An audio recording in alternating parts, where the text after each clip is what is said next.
વખત આપણે અમુક રાશિની વાત કરતા હોય તો એ રાશિ 2 કે 3 વખત આવતી હોય તો એની ઘાત હોય છે. તો ઘાતની ત્રુટિ ઉપર શું અસર થાય છે એ આપણે જોવું છે. ચલો તેના માટે સિમ્પલ ઉદાહરણ લઈએ કે z બરાબર a સ્ક્વેર છે. તો ત્રુટિમાં આની શું અસર થાય તો જુઓ, a સ્ક્વેર એટલે આપણે a ઇન્ટુ a લખી શકીએ. a સ્ક્વેર એટલે શું? a ગુણ્યા a, બરાબર ને? જેટલી ઘાત હોય એટલી વખત એ સંખ્યા રિપીટ થાય એવું તમે ભણેલા છો, બરાબર ને? દાખલા તરીકે x ગુણ્યા x હોય તો તમે શું લખતા હતા? x ક્યુબ આવું લખતા હતા ને? હા, તો અહીંયા a સ્ક્વેર છે તો શું લખાય? a into a. તો આ તો બંને વચ્ચે ગુણાકાર થયો કહેવાય. તો અહીંયા ગુણાકારનો નિયમ આવે. તો ગુણાકાર હોય તો આપણને ખબર છે કે પરિણામમાં ઉદ્ભવતી સાપેક્ષ ત્રુટિ, પરિણામ એટલે z, તેમાં ઉદ્ભવતી સાપેક્ષ ત્રુટિ એટલે ડેલ્ટા z upon z. હા કે ના? હા, બરાબર. શું તો કે પહેલા અવલોકનમાં ઉદ્ભવતી સાપેક્ષ ત્રુટિ એટલે ડેલ્ટા a upon a હંમેશા પ્લસ. બીજું અવલોકન અહીંયા b હતું એટલે ડેલ્ટા b upon b આવતું હતું, પણ અહીંયા પાછું એ જ છે, ડેલ્ટા a upon a આવે. Delta a upon a plus delta a upon a એટલે શું કહેવાય? 2 ડેલ્ટા a upon a. તો હવે યાદ રાખજો, ત્રુટિ લઈએ ત્યારે ઘાત આગળ આવી જાય. ચલો, કોઈ મને કહેશે z બરાબર a ની 3 ઘાત હોય તો z માં ઉદ્ભવતી સાપેક્ષ ત્રુટિ કેટલી થાય? Yes, exactly. જે ઘાત હોય આગળ આવી જાય એટલે 3a માં ઉદ્ભવતી સાપેક્ષ ત્રુટિ એટલે ડેલ્ટા a upon a. સમજણ પડી ગઈ દરેકને? ચલો, જે વ્યાપક સ્વરૂપ લઈ લો. z બરાબર a ની n ઘાત હોય તો બોલો પરિણામમાં ઉદ્ભવતી સાપેક્ષ ત્રુટિ કેટલી થાય? બરાબર delta z upon z is equal to n delta a upon a. તો ટૂંકમાં એમ કહી શકીએ, ઘાતવાળા પદમાં ઉદ્ભવતી ત્રુટિ એટલે જે ઘાત હોય એ આંશિક ત્રુટિની આગળ આવી જાય. 2 ઘાત હોય તો 2 આવશે, 3 ઘાત હોય તો 3 આવશે, n ઘાત હોય તો n આવશે. સમજણ પડી ગઈ દરેકને? ચલો, તો ગુણાકાર હોય, ભાગાકાર હોય અને ઘાત હોય, આ ત્રણેય ભેગા હોય એવો એક સિમ્પલ દાખલો લઉં છું કે જેની અંદર તમારે ત્રણેય વસ્તુ કમ્પ્લીટ થઈ જાય. જોઈએ કેટલાને આવડી જાય છે. ચલો, z બરાબર a ની p ઘાત b ની q ઘાત upon c ની r ઘાત. ચલો, તો z માં ઉદ્ભવતી સાપેક્ષ ત્રુટિ શોધો. ટ્રાય કરો છો કે ગણાઈ દો? ઓકે, ચલો ટ્રાય કરો. જેને જવાબ આવી જાય વિડિયો ઓન કરીને જવાબ બતાવજો.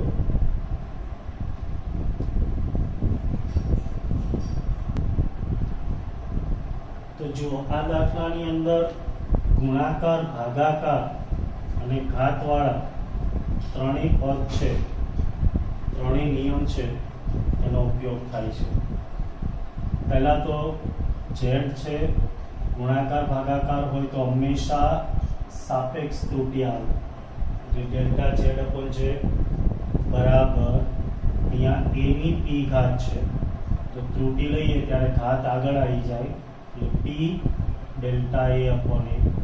વચ્ચે ગુણાકાર છે એટલે હંમેશા પ્લસ. b ની ત્રુટિ લો એટલે એની ઘાત આગળ આવી જાય એટલે q આગળ આવે ડેલ્ટા b upon b. વચ્ચે ભાગાકાર છે તો સરવાળો આવે કે બાદબાકી? હા, મોટા ભાગના ભૂલ કરે, સરવાળો જ આવે. અહીંયા c ની r ઘાત છે તો r આગળ આવી જાય ડેલ્ટા c અપોન c. જો મેં તમને ખાસ કીધું હતું ગુણાકાર હોય કે ભાગાકાર, સાપેક્ષ ત્રુટિ એ દરેકમાં ઉદ્ભવતી સાપેક્ષ ત્રુટિના સરવાળા જેટલી હોય છે. ચલો આટલે સુધી આવડી ગયું દરેકને? ઓકે, સાચું પડી ગયું બધાને આ? Okay good. ચલો તો પછી તમને હમણાં ઉદાહરણ પણ સહેલા લાગશે, તો આપણે એમના ઉદાહરણ જોઈએ. છેલ્લે આપણે ઉદાહરણ 2.8 સુધી જોયું હતું. હવે એનાથી આગળ ઉદાહરણ 2.9 કે જે નાનું અને સિમ્પલ ઉદાહરણ છે.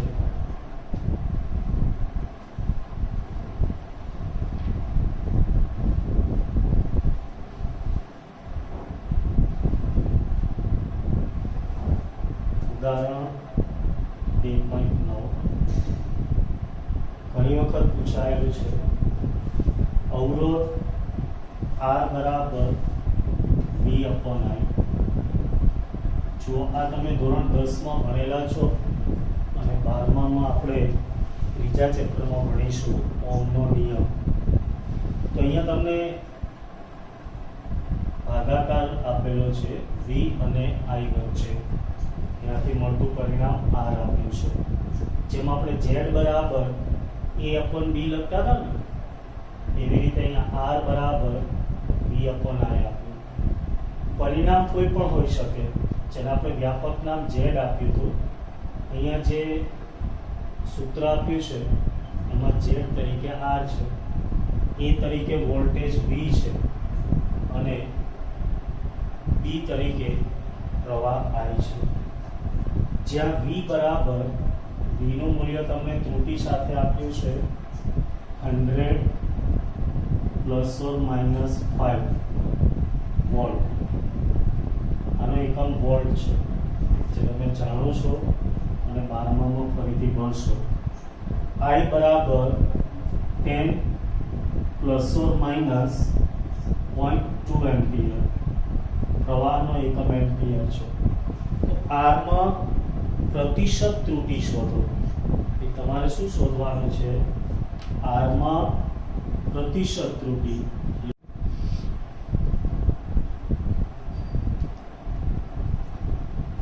ઓકે ચલો, તો અહીંયા જુઓ R = V અપોન I છે.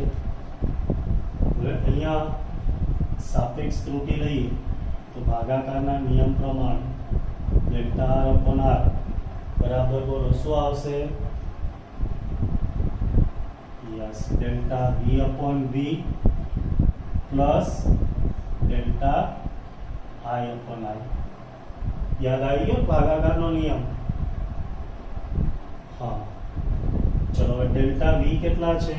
ઓકે દેખ, આને V કહેવાય અને આને ડેલ્ટા V કહેવાય. યાદ છે ને મેં કાલે શીખવાડ્યું હતું, ત્રુટિને આ રીતે લખાય A ± ડેલ્ટા I. આ સાચું મૂલ્ય અને I માં ઉદ્ભવતી નિરપેક્ષ ત્રુટિ. તો અહીંયા ડેલ્ટા V કેટલા છે? 5. V કેટલા છે? 100 પ્લસ, ચલો હવે કોઈ મને કહેશે ડેલ્ટા I કેટલા છે? યસ, 0.2 ના છેદમાં I કેટલા છે? 10. ચલો અહીંયા સાદુરૂપ આપીએ તો 5 ભાગ્યા 100, તો 10 ની 2 ઘાત કહેવાય, ઉપર જાય તો -2, એટલે પોઈન્ટ ખસો તો 0.05. આવું થાય ને? 5 ભાગ્યા 100 એટલે 0.05. 10 છે એટલે ઉપર પાછો 1 પોઈન્ટ ખસો તો 0.02. તો જવાબ શું આવે? 0.07. જો સાપેક્ષ ત્રુટિ પૂછે તો આ જવાબ. તમને પ્રતિશત ત્રુટિ કીધું તો ડેલ્ટા R અપોન R ગુણ્યા 100% બરાબર 0.07 ગુણ્યા 100%. જવાબ શું આવે? 7%. સમજણ પડી દરેકને?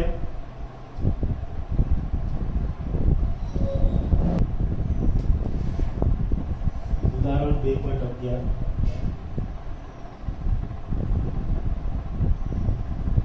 જેમાં તમને પરિણામી રાશિ z બરાબર a ની 4 ઘાત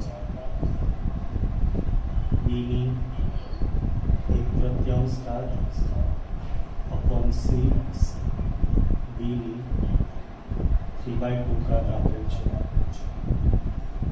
તો છેદમાં સાપેક્ષ ત્રુટિ શોધો. તો જો આ પરિણામ છે, પરિણામમાં ઉદ્ભવતી સાપેક્ષ ત્રુટિ ડેલ્ટા z upon z. અહીંયા 3 નિયમ આવે: ગુણાકાર, ભાગાકાર અને ઘાતનો. ચલો પહેલા a ની 4 ઘાત છે તો 4 આગળ આવી જાય. એમાં ઉદ્ભવતી ત્રુટિ ડેલ્ટા a upon a. વચ્ચે ગુણાકાર છે તો પ્લસ 1/3 ઘાત છે તો નીચે આવે 1/3. b માં ઉદ્ભવતી ત્રુટિ એટલે ડેલ્ટા b upon b. ગુણાકાર હોય કે ભાગાકાર હંમેશા પ્લસ જ આવે. c માં ઉદ્ભવતી ત્રુટિ ડેલ્ટા c upon c. કારણ કે એની એક ઘાત છે ને એક લખવાની જરૂર નહીં. પ્લસ d ની આગળ 3/2 છે તો 3/2 ડેલ્ટા d upon d. આ આન્સર આવે. આવો જ દાખલો નીટમાં પૂછેલો, પણ એની અંદર તમને આ દરેકની પ્રતિશત ત્રુટિ કિંમત સ્વરૂપે આપેલી. તો શું કરવાનું? મૂકી દેવાનું એટલે પરિણામનો જવાબ આવે. ચલો આના જેવો જ નીટ 2019માં પૂછાયેલો દાખલો જે દરેકે કરવાનો છે.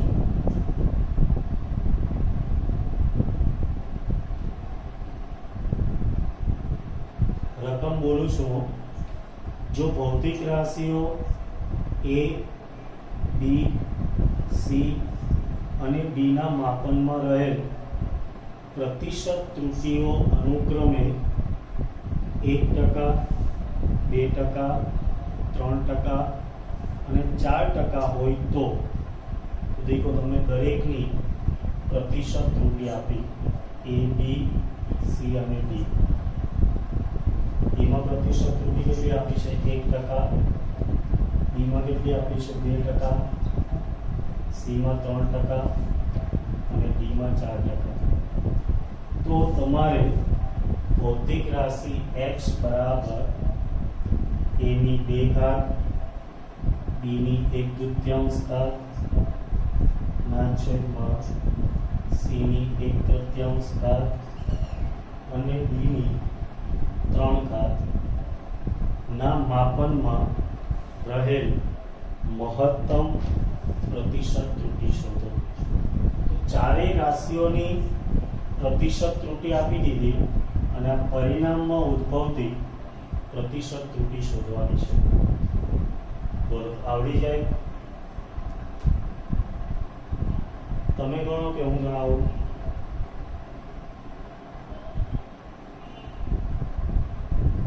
અત્યારે ટ્રાય કરો કે હોમવર્કમાં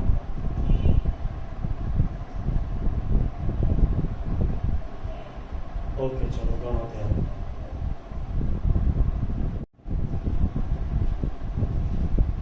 ઉદાહરણ 2.10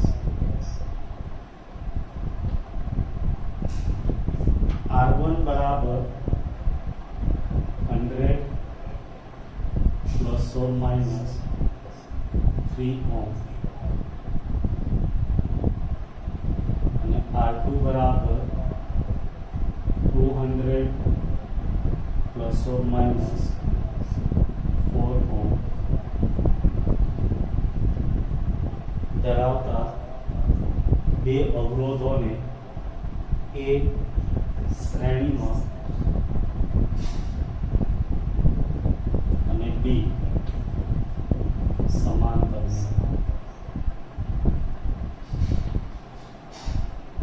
જોડેલ છે. તો એ શ્રેણી જોડાણનો તથા બી સમાંતર જોડાણનો સમતુલ્ય અવરોધ શોધો.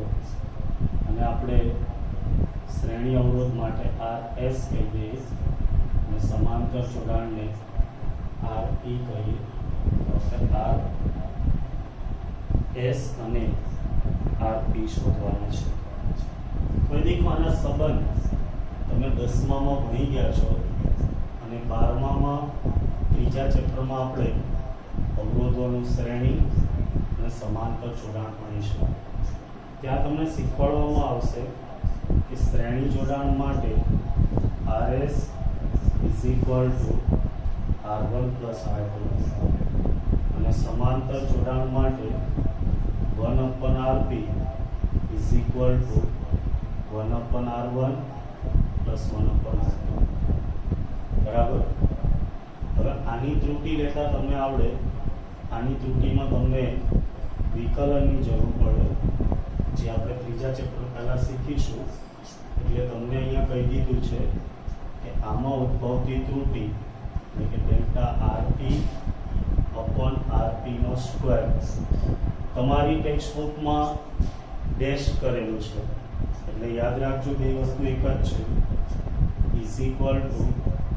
=R1/R1² ΔR2/R2². આ બંને વસ્તુ તમને આપી દેશે. બરાબર. તો હવે તમારે દાખલો ગણવાનો છે. તો દેખો, પહેલો દાખલો તો બહુ સિમ્પલ, જે નીટમાં પૂછી શકે. શ્રેણી જોડાણ હોય, શ્રેણી જોડાણ માટે સમતુલ્ય અવરોધ RS = R1 + R2. તો આપણે સરવાળા બાદબાકી ભણી ગયા એ પ્રમાણે બોલો આનું પરિણામ કેટલું આવશે? 100 + 200 એટલે કેટલા આવે? 300. પ્લસ ઓર માઇનસ ત્રુટિ કેટલી આવશે બોલો જી? 7, કારણ કે ΔR1 + ΔR2 એટલે 3 ને 4 7 ઓહ્મ. ચલો, શ્રેણી જોડાણ આવડી જાય.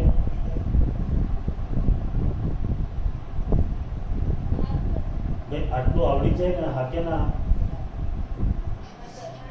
જે આપણે સરવાળા બાદબાકી ભણી ગયા એ જ વસ્તુ છે. ચલો, હવે સેકન્ડ બી, સમાંતર જોડાણ. તો સમાંતર જોડાણમાં તમે શ્રેણી જોડાણની જેમ ઇઝીલી નહીં કરી શકો, કારણ કે ત્યાં ΔR શોધવા માટે તમારે પહેલા એનું મૂલ્ય છે એ મેળવવું પડશે, એટલે કે આરપી શોધવા પડશે. આરપી એટલે શું? તો કે દેખો, અહીંયા તમને સાહેબે શીખવાડ્યું હશે કે બે અવરોધ હોય તો એનો સમાંતર અવરોધ એટલે ઉપર ગુણાકાર નીચે સરવાળો. આવું ભણેલા છો? આનું સાદુરૂપ આપો ને એટલે આ થાય. લસા લો એટલે R1 R2 ઉપર R1 + R2, આરપી છે એટલે ઉલટાવી દે, આવું થાય. અથવા આમાં કિંમત મૂકો, સાદુરૂપ આપીને ઉલટાવો, બંને એક જ આવશે. પણ સહેલું આ પડશે. ચલો, શીખેલા છો આવું? સમાંતર જોડાણ હોય તો ઉપર ગુણાકાર નીચે સરવાળો. શીખેલા છો? ઓકે, ચલો, તો અહીંયા મૂલ્ય મળી જશે. R1 નું મૂલ્ય 100 ગુણ્યા R2 નું મૂલ્ય 200 ના છેદમાં 100 + 200. તો દેખો, અહીંયા 300 થશે, ઉપરના બે જીરો સાથે ઉડી જાય, 200/3 ઓહ્મ. સમજો ગણી? હા, જો એને તમે ન્યુમેરિકલી લઈ લો તો 6.6.6 આવે એટલે 66.7 ઓહ્મ પણ કહેવાય. બરાબર. હવે તમારે ΔRP શોધવા. તો કોઈ કહેશે મને ΔRP ક્યાંથી મળશે?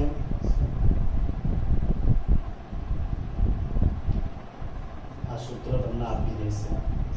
આની અંદર ΔRP નહીં દેખાતા? કયું સૂત્ર? ΔRP/RP²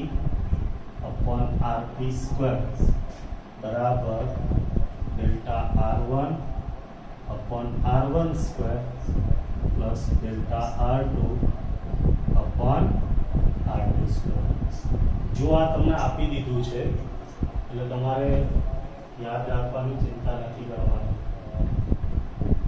દેખાય છે ને દરેકને? આ સૂત્ર આપી દીધેલું છે. ઓકે, તો હવે તમારે ડેલ્ટા આરપી જોઈતા હોય તો શું કરાય?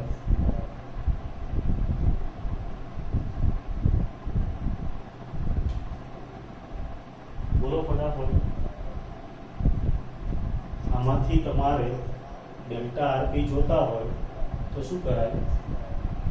આરપી સ્ક્વેરને સામે મૂકી દેવાય. તેથી શું થાય?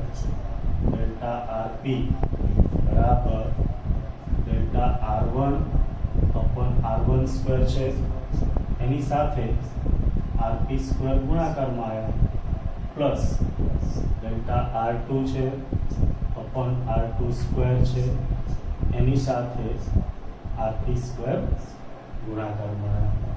બસ હવે બધાની કિંમત મૂકી દો એટલે તમને ડેલ્ટા આરપી મળી જશે. બરાબર? ચલો કિંમત મૂકી. તો ડેલ્ટા r1 કેટલા છે બોલો જોઈએ? આને ડેલ્ટા r1 કહેવાય, આને ડેલ્ટા r2 કહેવાય. તો પહેલા હું ડેલ્ટા r1 લખું 3. આ બંને વર્ગમાં છે તો ભેગા લખો.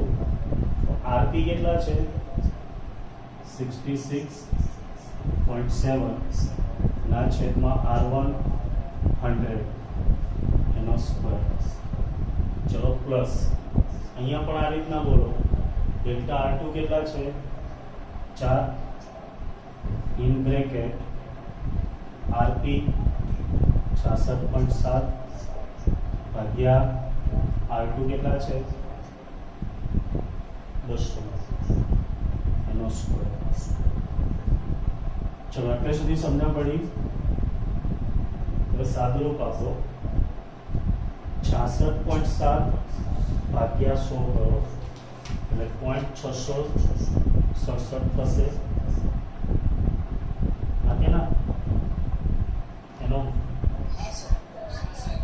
એનો વર્ગ કરવાનો એટલે ફરીથી પાછા એટલા ગુણી દેવાના, પછી ગુણ્યા 3 કરો અને બોલો કેટલા આવે છે?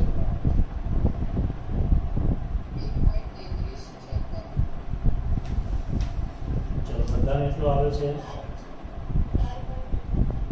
1.3346 આવશે. હા 1.3346.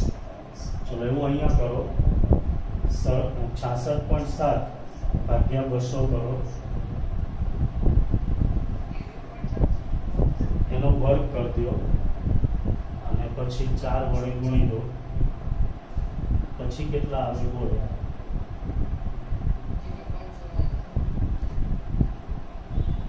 4 ડિજિટ બોલજો. 0.44 પછી 48.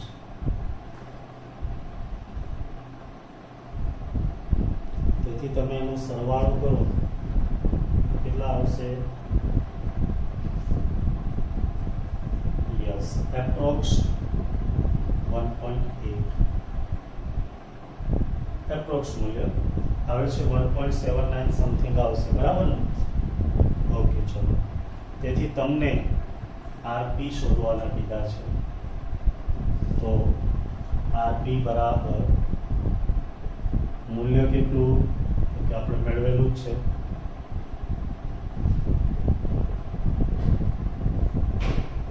66.7 પ્લસ ઓર માઇનસ 1.8.